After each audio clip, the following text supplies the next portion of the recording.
Okay, hello everybody. What's up?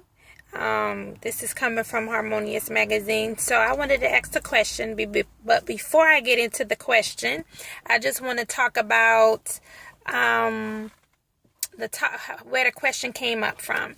So I'm in a freeform group, and the question was inspired from this conversation about people who freeform and who separate. You're not a real freeformer if you separate your hair because you're still manipulating it, and you're not being in your spirituality, or whatever the case may be.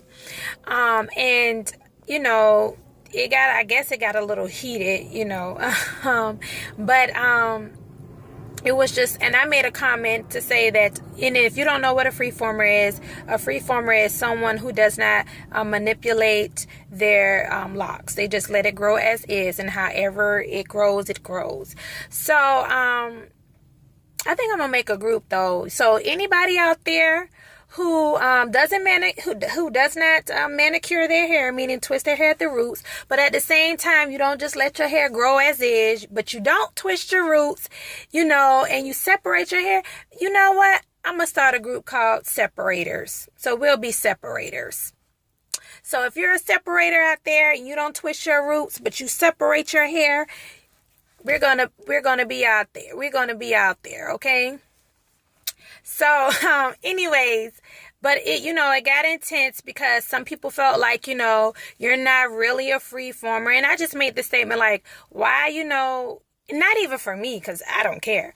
But, it was other people who felt offended by the situation. So I just came on there and I was like, well, why do you have to take away someone else's validations of feeling like they're a freeformer because they're not freeforming the way you feel like it's supposed to be. And, why can't you let people be who they are if that's what they feel? It's more than one way to skin a cat, as the elders used to say. So just because you freeform and don't touch yours and somebody else freeforms and separates yours, why does it have to be any difference with that? And of course, people came back and said because it's a difference, and by you manipulating your hair, you're not getting in tune with the sexuality, and you're vain because you want your hair to look a certain way, and all of those things. And I mean, to each his own. I don't discredit the young lady who was speaking about it. If that's how you feel, very well, you feel that way. If I'm not a freeformer, hey, I don't care. Well, I'll just call myself, I'm a lock grower. So, and it just got me to thinking though, and because I realize in life in general, we tend to always like to separate ourselves. And I remember reading this a long time ago with Dwayne D. Dyer about how separation isn't good for the human soul, and it isn't good for human connection. You should always want to feel connected with people because connection gives you a feeling of whole. And when you separate and you start dividing yourself from people, as you can see, there becomes controversy, there becomes defensiveness, there becomes all of these other things because you have to defend why you're so different and separate from someone else, versus connecting with people and seeing the differences, but sharing and connecting with the things that are alike, that you have that are the same. And that's what I tend to believe, and I start seeing that as I'm getting older, like that is very well true. So instead of looking at people and wanting to drag out the differences, I mean, look at the differences makes us all individuals, but I'm saying also try to find the connection in what makes you and that person connect as well. And this made me start to think and believe, I think a lot of people experiences that in life, and it's kind of sad to me because it's like we always tend to find where it's always some type of way people want to define things. It's like no one can never just live. It has to be defined. And some things might have to have some type of definition. But I don't think that's in all cases, and I don't think it's all the time. And I think people experience that in church. Are you a real? Do you really go to church? Because it's based off how much you go and what activities you're connected with in church. And, if you talk to people, and if you go to the ladies ministry, and if you go to the children's day, and, all of these stuff, and, you don't do all of that you ain't in church. You ain't into God, or, it happens within relationship, because your relationship isn't like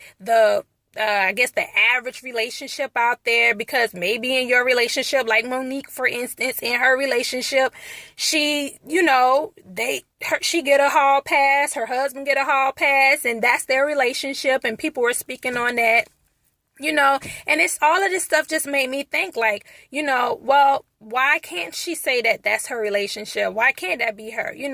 And it made me understand that, don't ever allow people to define who you are and what you are, because I think that brings out a lot of insecurities in us sometimes, because we allow people to feel like they can define us. You know what I'm saying? And what is? Should a Monique relationship, if that's their relationship, only two people can define the relationship if that's those two people in that relationship. So that's their relationship. Now, is that me? But I allow my husband to have a hall pass? No, but that's me and my husband's relationship. That's what me and him define. And no one else can define that but me and him. And no one else can define Monique's relationship but her and her husband. And no one can define your relationship and your faith with God but you and God. So, I just want people to understand that, like, stop trying to define things all the time because you trying to find or understand something. And I think we tend to try to define things all the time and people because we're trying to get some understanding, and some things you're not going to understand. And sometimes we're going to have to accept, like, I don't get it, but that's you, but I don't get it. And we're going to have to accept the fact that we don't get it. You know what I'm saying? It's a lot of things in life we don't get. If you are a spiritual person and you believe in God, it's a lot of things that goes on and that happens that you don't understand. But he understands. You know what I'm saying? So, don't ever let anyone to define you or define what you are and who you are. And I said to say that if I'm not a freeformer, I'm fine with that because that doesn't define me. Being black doesn't define me. Being a mother doesn't define me. Being a sister, being a daughter does not define me. Being a wife doesn't define me. I am a multifaceted, multi-dimensional person. I am the makeup of so many things. So because I'm the makeup of so many things, I can't be defined with just one thing. And I won't be defined with just one thing.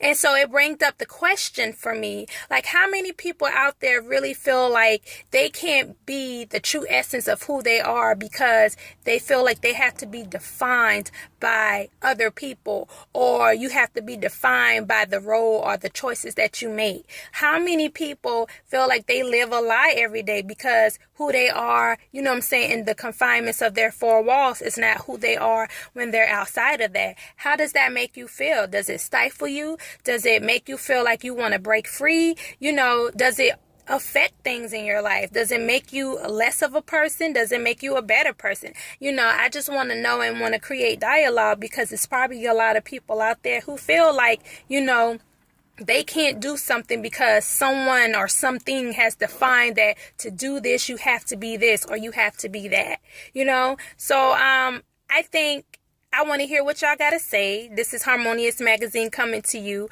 I want to hear some feedback and some dialogue in regards to that. You know what I'm saying?